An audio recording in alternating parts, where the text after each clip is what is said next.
But also it's interesting to talk about this PDE formulation for this barrier option. And if you'll see, this PDE will be the same Black-Scholes PDE as for the European call, European put, is vanilla type Black-Scholes formula, etc. And there will be some slight difference in the barrier, in the terminal conditions, sometimes in the boundary conditions, or in the solution regions. And you will see, even though we have the same equation, okay, we have the same partial differential equation, but with different terminal condition, boundary condition, or solution regions, we will have the price of different type of options. Okay, and we will have a question to see that.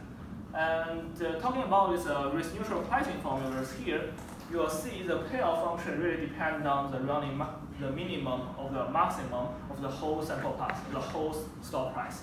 Okay, and that's the reason why this the formula looks a little bit complicated than the new Black-Scholes formulas. But luckily, we still got that. We still got the closed form solutions, okay, which can be expressed in this similar forms. And why we have that? That's because once we do some manipulation about these payoff functions, and also we will get to some with very nice results about this the joint distribution of Brownian motion, the running minimum or the running maximum of a Brownian motion and the terminal position. Okay, we can derive this joint distribution of these two so that we can still get the closed form solutions using risk neutral pricing formula. So that basically that means we can still calculate the expectation in a very neat way. Okay. And I guess for this module, we don't need to understand how to derive these formulas for general Brownian motions with drift and volatilities, since I guess it's a little bit complicated. So I guess we do not need to know that, but I'm not sure. But in general, I guess we do not need to know that. And the only thing we need to know is really if you are already provided with this kind of formulas, you need to know how to apply that to find the price of some other type of barrier options or some other type of options, which will involve in the running minimum or running maximum of the Brownian motion or the generalized Brownian motions. Okay, so I guess that's the requirement, not how to derive that. It's kind of complicated. Okay, so let's look at the first questions, and it's really about this PDE formulation really for these barrier options, from which we will see the slight difference in the barrier option, in the boundaries and regions will really affect the properties of these functions. Okay, the properties of the solution to these PDEs, which will links to different type of options. Okay. Actually, this PDE, the same PDE, is always the same PDE. Okay, it's always the same Black-Scholes PDE here. The equation is always the same equation. That's because the price for such a barrier option still only depends on the current stop price and current time.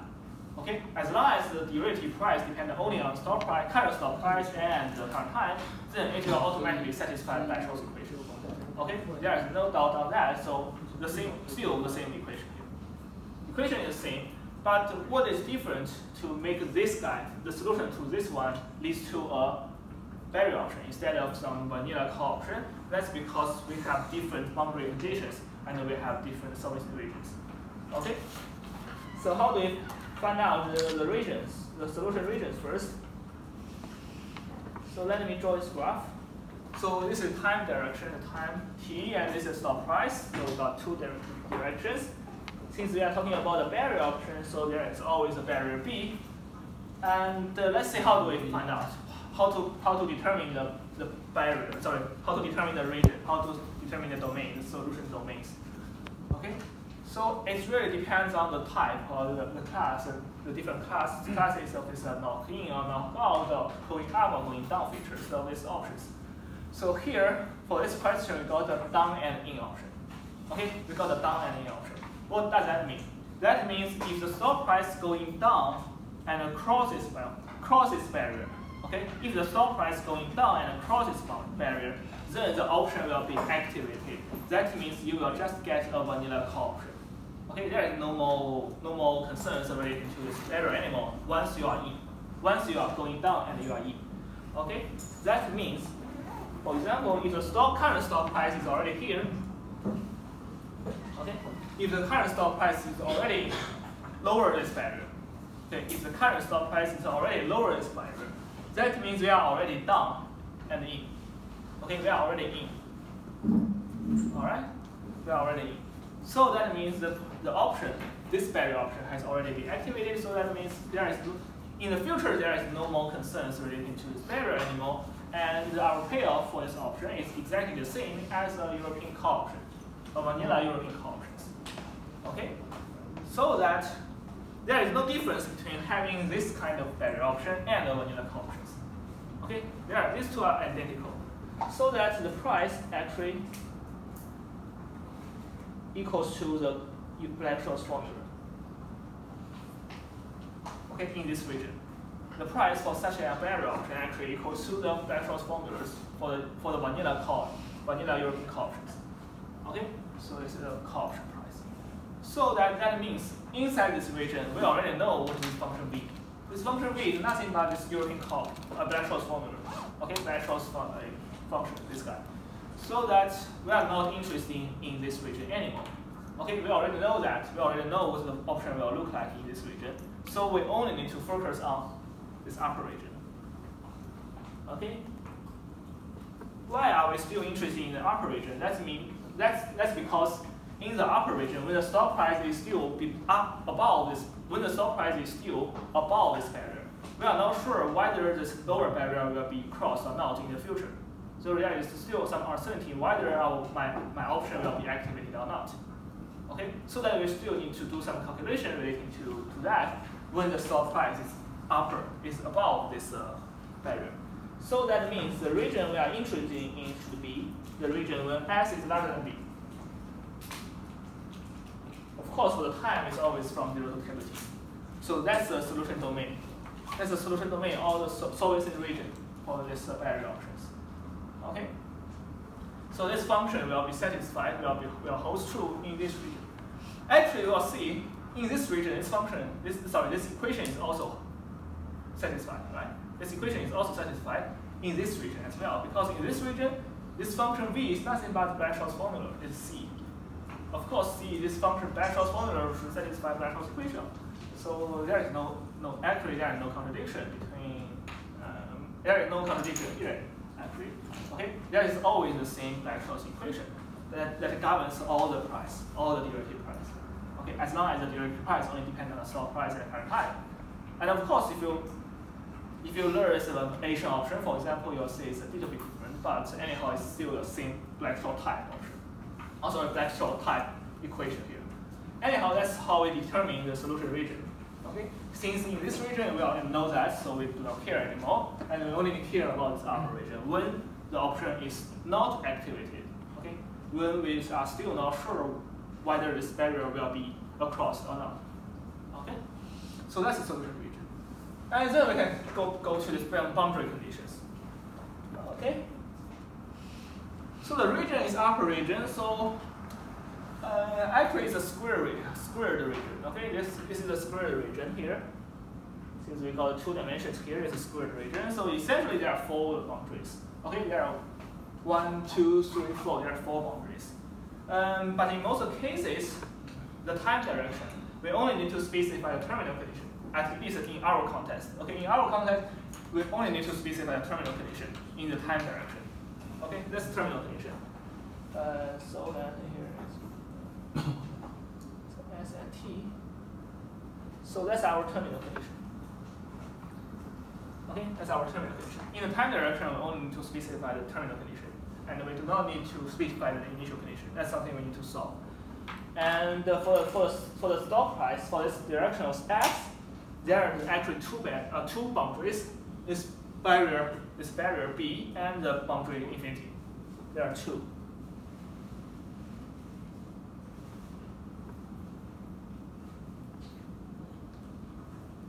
Okay, so then we need to pin down these 2 boundary conditions and this 1 terminal condition. So let's do it one by one. So what about V, B, T? So when the stop price equals to B, when the stop price equals to B, that means the stop price hits the barrier. Okay, the stop price hits the barrier. What does that mean? That means the option we are already in. We are in right now. Okay, we are in right now. The option is activated right now, so that we are in. Once we are in, we know the option is equivalent to holding a vanilla call option. So this is vanilla call option price at this moment. Okay, vanilla call option price at this moment and at this current stop price, which is B. Current stop price is B here. Alright?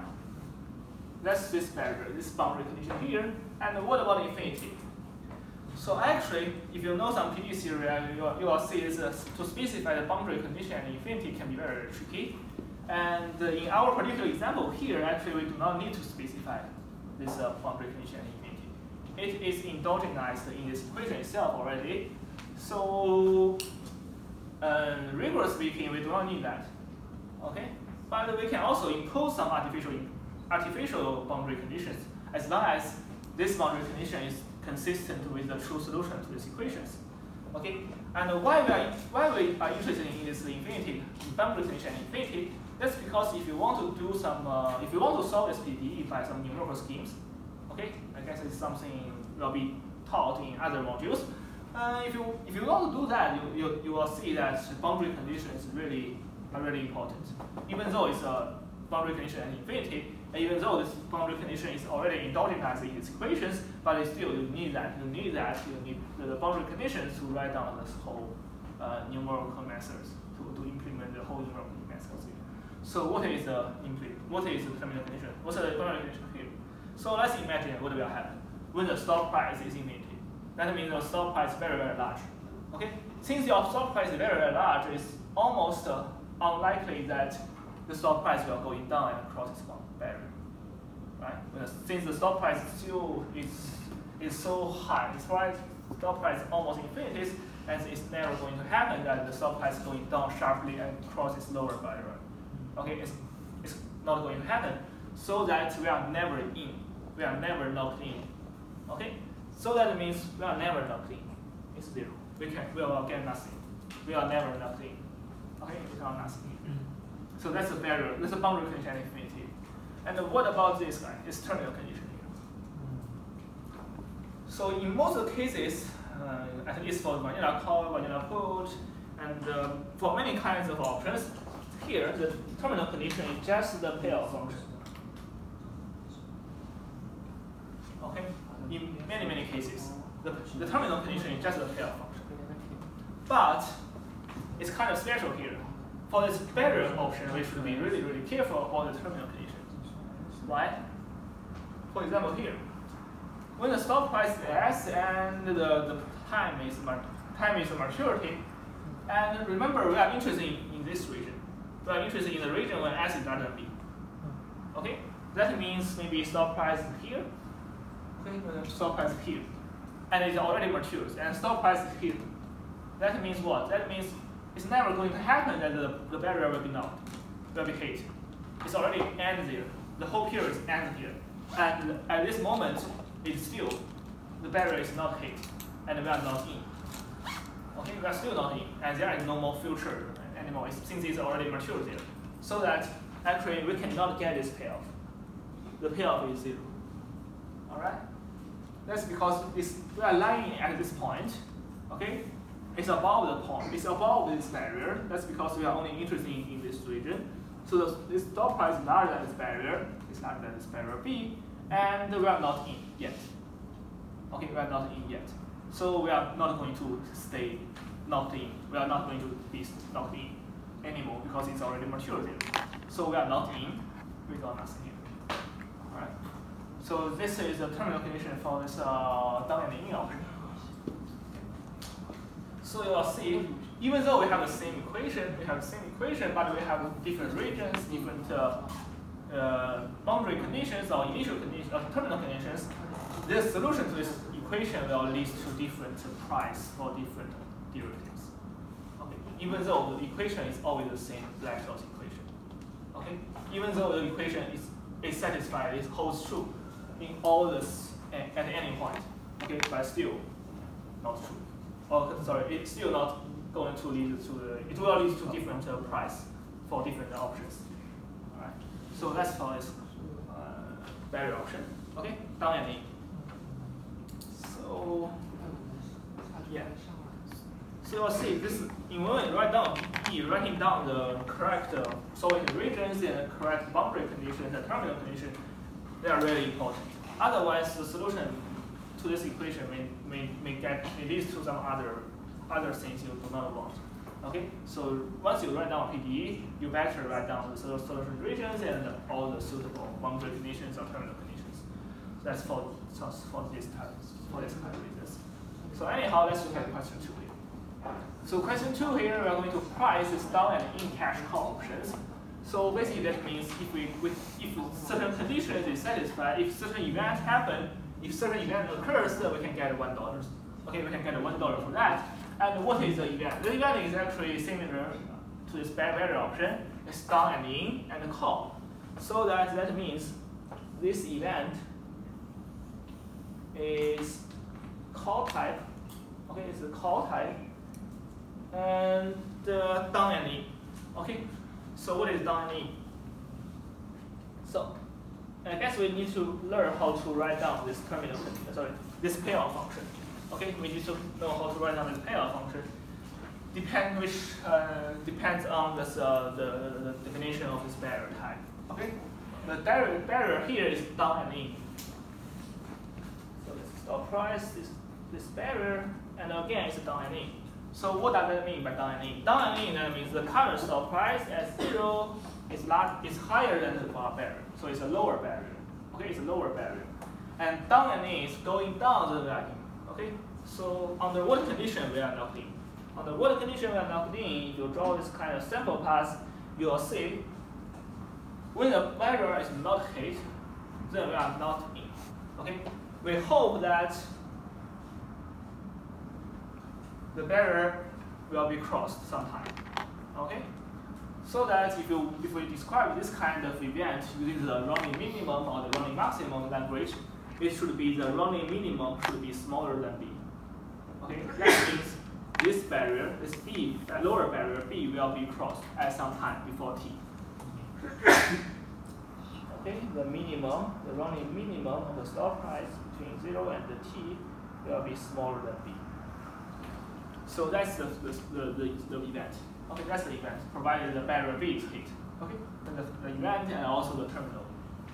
Okay, so that this indicator function is actually our payoff functions. So if these two events, both of them occur, then we can get $1. Okay, so that's our payoff. So by applying the risk-neutral pricing formula, we know that we only need to compute the expectation of this payoff function on the risk-neutral probability Q, and then we take discount. That's the only thing we need to calculate here. Okay. Of course, we'll see that the only difficulty lies upon how do we get the probability of such an event. Okay. And again, it's just something we already see that in our lecture when we derive the pricing formula for barrier option. Okay. It's a similar event. The stop price is larger, terminal stop price is larger than something, and running minimum is smaller than something. Okay? So our typical trick is that actually we need to do some logarithm transform.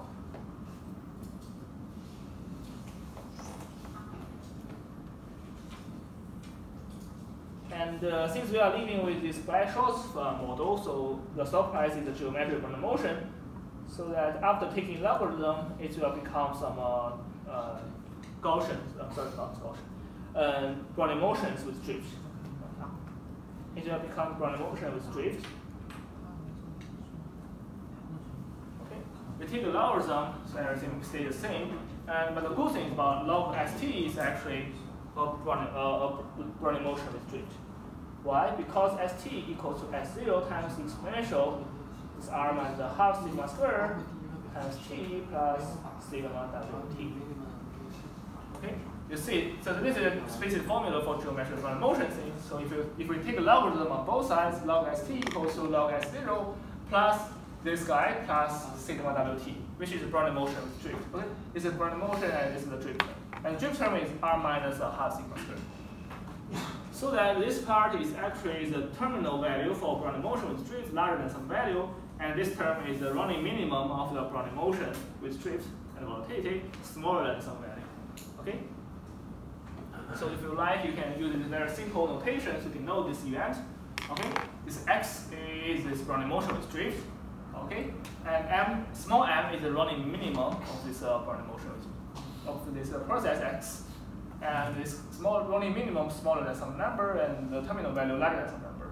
Okay, that's the event. We want to evaluate the probability of this event F. Okay, and what is X? X is actually a running motion with drift, and the drift term is r minus a half sigma squared. Okay, and the volatility is sigma. Okay, for that X. For this event F over there, xt is a running motion with drift. Drift term is this guy. That comes from the geometric running motion thing. Okay, after taking logarithm, in the exponential term this is the drift, and volatility is sigma. And that's xt, and this is running minimum. And luckily, we got this whole formula is already there, and telling us what's the probability of such an event. What's the joint distribution of the running minimum mt and the terminal value x tilde t. Okay, the joint distribution is already there, so that we can find out the probability of such an event, which is expressed in this way. And this x is this guy is just this one. And small m is that one, and mu and sigma. Mu is given by this guy, and sigma is just sigma. So that we know the probability of this event, and then we just take the count the way down. Okay? So we are finished here. So you'll see, as long as we know this kind of formulas, we know the joint distribution between the running minimum and the terminal value, then calculating something relating to barrier option, it seems not very hard. Okay, it's just the standard application of risk neutral pricing formula, and everything can be transformed in terms of the probability or the expectation of certain event, of certain random variable. And in our case, it's just the probability of the joint probability between this running minimum or the running maximum and the terminal value. Okay, and we got the whole derived formula there. Okay, distribution function there. That's it. So that's for question 2. All right. So any questions? Okay, question 3. So we're handling this down and out cache call options, and we're going to derive that. Actually, we are going to mimic what we did for question 2 there. Since it's a down and out call, so the call part is always st larger than k. This event, okay, when this event occurs, and also the other event is down and out. So what does it mean by down and out? Down and out means that if we're going down across this barrier, then we are finished, we are done, we got nothing, we are out. Okay? So that in order to make sure we can get something, so that we need to guarantee that the running minimum, the whole minimum of the sample path should be larger than b. Okay, the whole minimum of the solve price is larger than b. That will guarantee that this lower barrier is never hit. Just like this sample path here. Okay, the minimum of this sample path is always larger than b, so then we are safe. We are not knocked out. So that's it. So if you like, you can also just mimic what we did there, evaluate taking some logarithm and using some formulas, we can find out the probability of such an event on the risk neutral probability Q. But alternatively, we will see there is some relations here, down and in. So down and in is something we did in question 2. So you'll see the down and in option, the pair of function look like this one.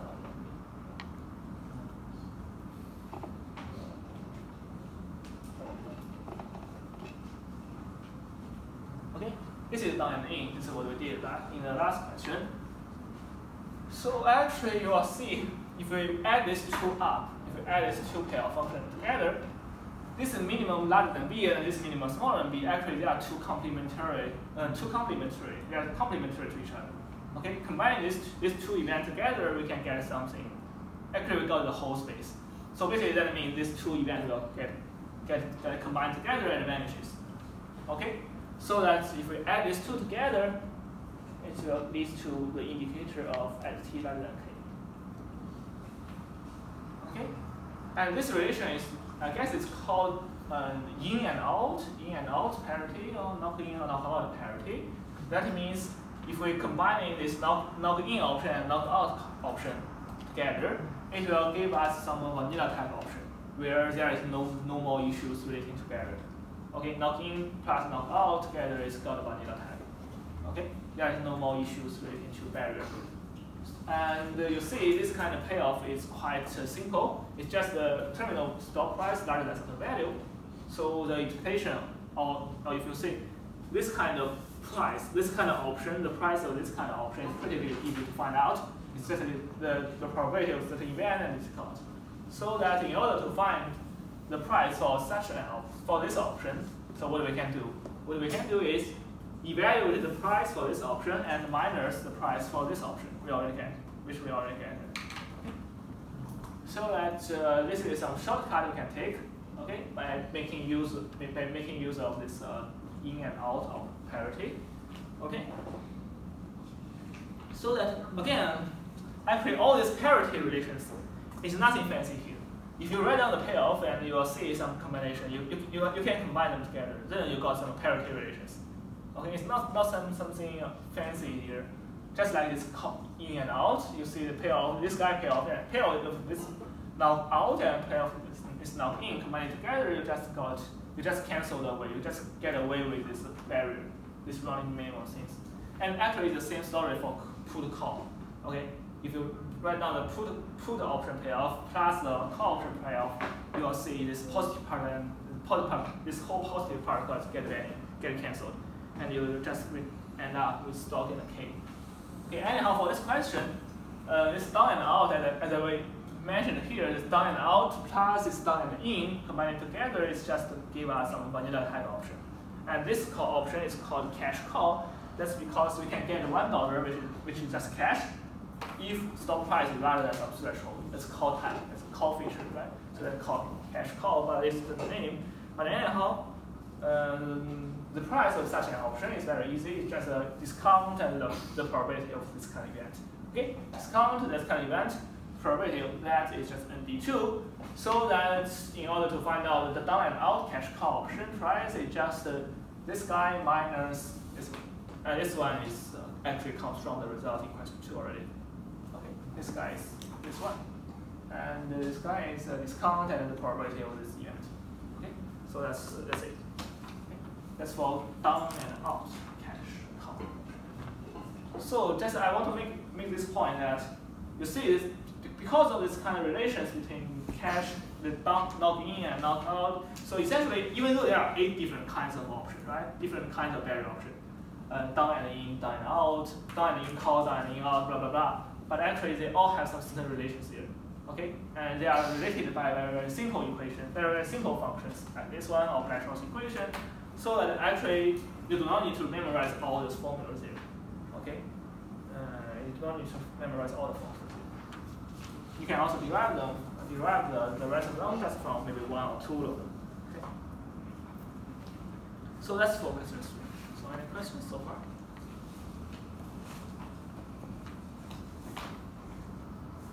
Okay, question 4. So question 4 is a very interesting question, I think, because it's a combination between this American type option and our barrier option today. Okay, so we are going to find out the formulation for this American type barrier option. Okay, American type barrier options. And we are going to find out the linear complementarity formulation. It's look at the PDE formulation for this American type option. Actually, I'm not sure. I guess in our lecture, in most of the scenarios, we are talking about this optimal stocking formulation for American type. Okay, we are going to solve some optimization problem by finding some stocking time to maximize some expectation. Okay, that's the probability formulation for American type option. But actually, that's kind of difficult, I guess. An easier way to formulate this American type problem is by this linear complementarity problem, which leads to more intuitive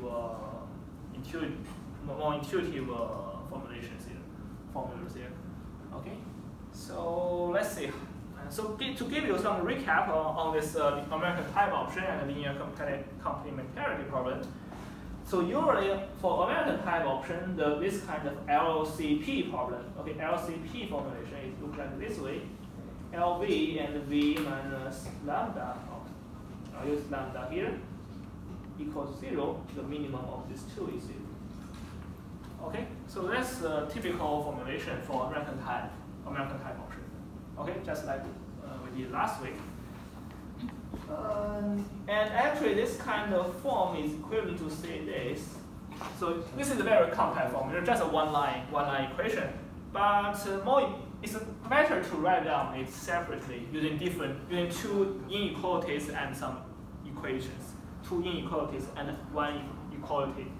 Okay, that means v is greater or equal to lambda, and secondly, it means LV is greater or equal to 0, and the equality means at least one equality will hold true.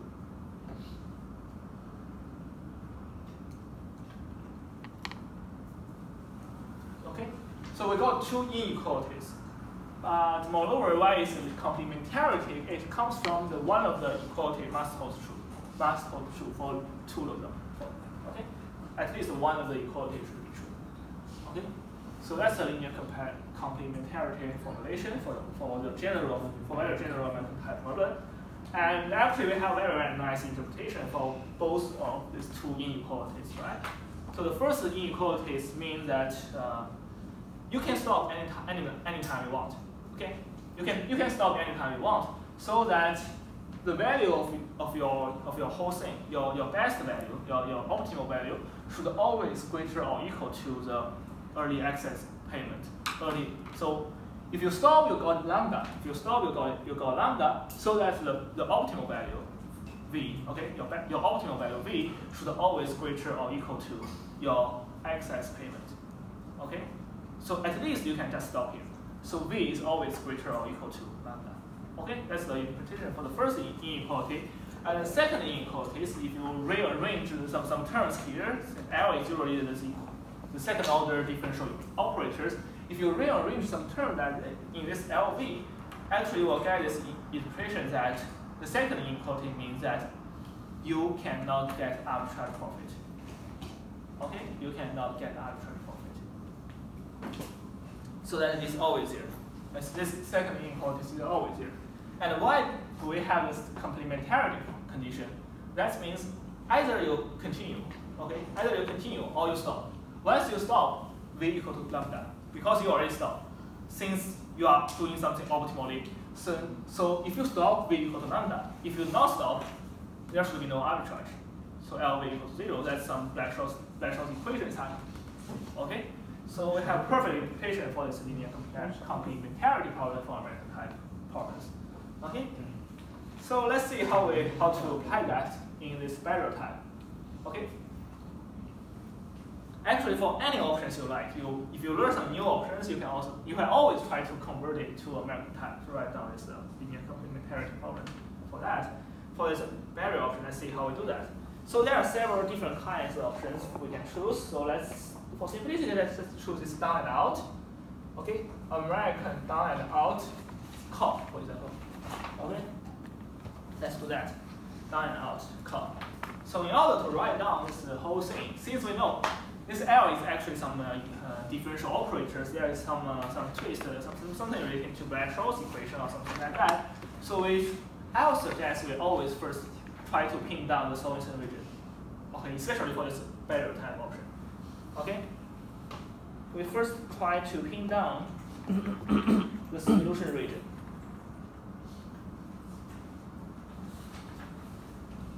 Again, it's a down and out option. It's a down and out option. No matter it's European type or American type, I do not care for now. Okay? Since it's down and out, that means once the stop price is lower than this barrier already, then we are out already. Then we are out. Once the stop price is lower than this barrier B, then we are out. Once we are out, we know we are out forever, so the value should always be 0. Okay? So once the stop price is lower than the barrier, because it's down and out, we are going too far below this barrier. It's down and out, not out. So the only region we should be interested in the upper region is this region. Okay? Since in the lower region we are already out, so we should be interested in the upper region. So that the region we are interested in is S larger than B, and of course for time is always from T to T. Okay, from 0 to T. So that's the region. And then basically we are prepared to write down this linear complementarity problem. So it's always there. These two inequalities, they are always there.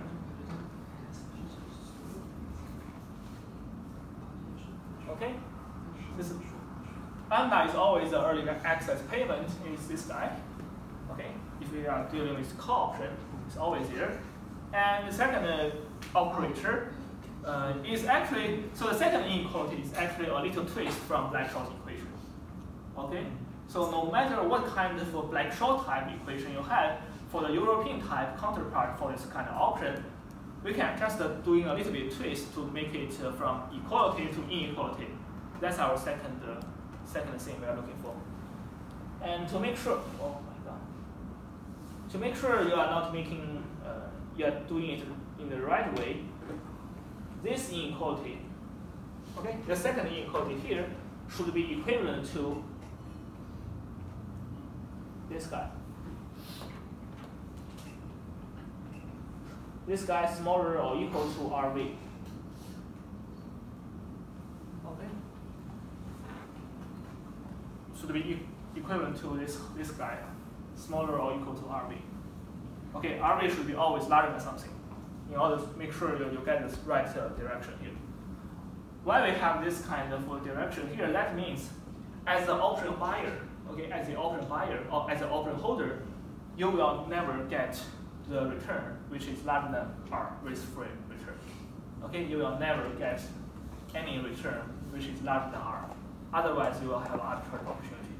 Okay, there is no arbitrage opportunity for the option buyer. So the second inequality should always be equivalent to this inequality. Okay, something is smaller than RV. Okay, you can never go beyond risk-free interest rate R. Okay. So this is always our second inequality. Then basically the complementarity condition is pretty easy. It's always equality should at least holds true for at least one of them. Okay? At least one of them. So that's basically the linear complementarity formulation for this guy. But we are not done yet. Since it's still some kind of PDE, some kind of equation, the differential equation here. So we still need to specify the boundary conditions and terminal conditions as well. So for this region, actually the same region as what we did in question 1, right? It's the upper region. So there is infinity and it's a lower boundary at B, s equal to B, and it's terminal condition, and we do not need to specify. We do not need to specify initial condition. So let's see what the boundary condition.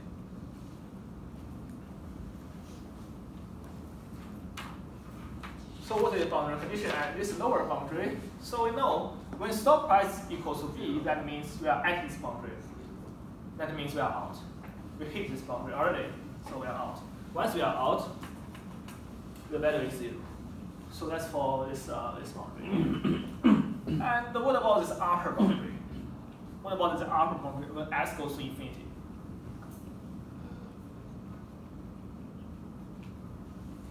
Again, in most of our contests for this Black-Scholes type PDE, the condition at infinity is usually not required. Okay, in theory it's not required. It's endogenously determined in this equation already. But for numerical purpose, it's better for us to add some artificial boundary conditions if you really want to solve this equation by some numerical schemes. So what should be the appropriate condition here? So let's imagine what will happen when the stop price is very, very large. When the stop price is very, very large, since we are having a down and out type, okay, down and out type, what does that mean? Of course, it means it's almost unlikely the stop price going down so dramatically that it goes across this boundary. Okay, that means we are not going to be knocked out. Okay, we are almost surely not going to be knocked out. So that we can always treat it as European call options with this guy, with this one. Okay, it's just the European call option because the barrier is almost not an issue there, since stop price is so high. Okay, this lower barrier is not the issue. So it's almost like a American type call option, American type call options. So if you like, you can just put American type call option price here. But this is where the tricky part comes. It's the tricky part comes from. It's infinity. Actually, infinity is not a number. Infinity is not a number. So actually, the value is should be infinity, but it's not a appropriate boundary condition. It's not a appropriate boundary condition. So you could say, for example, and this is not required. I believe this is the boundary condition and infinity is not required. But if you insist, I guess perhaps you can add this kind of conditions. Let's say divided by 0 is 1 if s goes to infinity. Okay, that means Vs is almost like s. Why is that? Because it's called, so our payoff structure is always s minus k takes positives. Since s is so large, this positive part is always 0. Also, s is always larger than k. Okay, it's almost surely s is always larger than k because s is so large. So the payoff is always, it's almost like s minus k. So that if you examine this kind of thing, you will see the limit should be 1. Okay, that's one way to specify the boundary condition. Or if you like, you can specify the terminal, the derivative is 1. Okay, the partial derivative with respect to s, when s is very large, is 1. It's almost the same because it's really talking about the v, this function v in terms of s is almost like linear in s. It's just x mostly. Okay, but this is not required. Okay. But most importantly, maybe we should specify the terminal condition. Okay. So in most cases, terminal condition is just our payoff function. In most cases, but we need to be careful because our experience in question 1 tells that sometimes it's not. So let's double check whether this terminal condition is indeed true, is a match or not. That means we already at maturity here, and the stop price is here because we only care about the region when s is larger than b. So stop price, for example, is here. So that means we are not out, right? Because the stop price is still higher than the lower barrier, and the whole period is already ended. Okay, the period ended, and we are still not hitting the boundary, so we are safe. So we are not out, so we are still in, so that we can get some payoff. Our payoff is just s. So we are done. Okay, that's terminal condition, and this two boundary condition, and this is not required. And the most important part is linear complementarity problem, and also solvency region is kind of important. Okay, so that's for down and out call, and similarly you can do it for down and out put or up and out. Okay, up and out option. And the whole solution will be provided here. Okay, and the solution is provided here. You will see this linear complementarity problem formulation is always there. There are two inequalities. Okay, this is in a more compact form. You can just write this everything in one line using this minimum because this two is 0. But I guess more intuitive way to write down this is by writing down several inequalities first, and then if you like, you can always switching these two inequalities and a complementarity condition to this more compact form. It means the same thing. And the barrier, the boundary condition and terminal conditions, and you see, actually you do not need to specify the infinity, the boundary condition and infinity. Okay, but of course you need to specify the solution domain or the solution region. Okay, and this is the more crucial one, and the rest is actually not that important because it will be endogenized in this equation directly. So in theory, we do not need to know that. Okay. So that's the linear complementarity problem for this barrier option. Okay. And similarly, if you like, you can also try to work out the down and in, okay, down and in and up and in call put American time. It should be very similar, but you should really be careful about this the solution regions, of course, and also the terminal conditions or some other boundary conditions. Okay. And that's for question 4. And the last question is actually, I guess it's kind of boring. It's just calculus because you already got v function and you define some new function by this kind of transform, and we are going to verify that the v satisfies some equation as well. And how do we do that? Of course, we need to calculate all these partial derivatives in this equation. And in order to do that, we need to apply, for example, some product rule. Okay, this is a product between two functions of S, and some chain rule, of course, because it's an outside function V and inside function B squared over S. So it's a chain rule, product rule, and all these partial derivative things. And you need to calculate very carefully, and in order to make sure you can get the right results. And I don't see any intuition for this question and why this VW function also satisfies a similar Black-Scholes equation. But nevertheless, you may realize that this W function should coincide with one of the terms in the Berry option price. Okay, should coincide with one of the Berry option price, I guess, so that you know this equation should be satisfied. But why we have this kind of structure here, I'm not sure. Perhaps it's something related to reflection principles. You construct a symmetric path, but I'm not quite sure why we have this kind of structure here. But by directly calculating everything, you got that, I guess. Just calculus. Okay, just calculus. Yes. And if you look at the solution, it's kind of boring. You just calculate everything and plug in everything in, and you verify these courses. It's kind of long and tedious, nothing so interesting. And yeah, perhaps I guess from my perspective, understanding the basics about this Berry option is one thing. The expectation, how to write down the payoff, and how to apply this the joint distribution function of the running minimum or running maximum and terminal value is one thing, and how do we write down this PDE formulation is another thing. And but more importantly, you'll see some question like this. It's really the integration between several different topics. Okay, you see, we can combining the American type with barrier type. We can just combining just a mixture of all the stuff we already learned. Okay, I guess this will be some important, some interesting questions we should be looking at. Okay, so just combining and integrating everything we have learned so far, and we can come up with something new. Okay, so actually there are no more new theories in this pricing derivative pricing already. So everything is just a combination and application of all these existing theories and this different kind of formulations. So it will be fun if you learn each of the individual components pretty well, and then you need to try to do some integration and trying to combine these things together. Okay. So if you don't have any other questions, I think I should also stop here. See you next week.